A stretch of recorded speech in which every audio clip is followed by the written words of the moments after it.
Hi guys, welcome sa aking video. Ang ating feature sa video na ito ay isang sikat na laro sa mobile at inyong PC at usap-usapan sa Telegram at maganda dito, free to play at play to earn at there's more. May libre pang 5 USDT.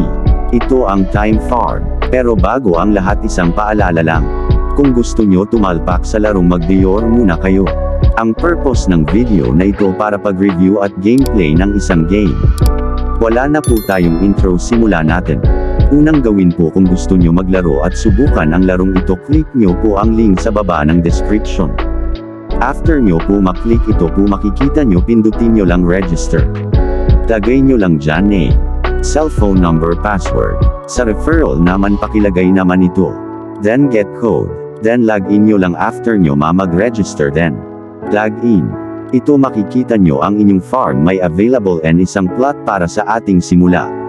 Ito gawin nyo, pindutin nyo ang plus button, convert nyo 1 USDT katumbas ng 10 SHDT ang kanilang in-game token.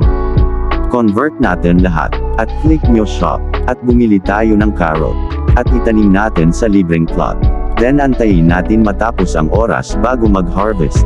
May daily rewards din ito, at makakakuha kayo ng chest after 7 days to 30 days of login.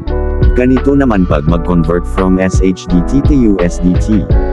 Pindutin nyo to plus button. At ang conversion ay 10 SHDT to 1 USDT. Ganito naman kung kayo ay mag-withdraw. Pindutin ninyo lang ito. Lagay ninyo wallet address nyo at amount. Muling paalala sa mga gusto subukan at mag-deor muna kayo bago talpak. Muli, maraming salamat sa panonood ng aking video.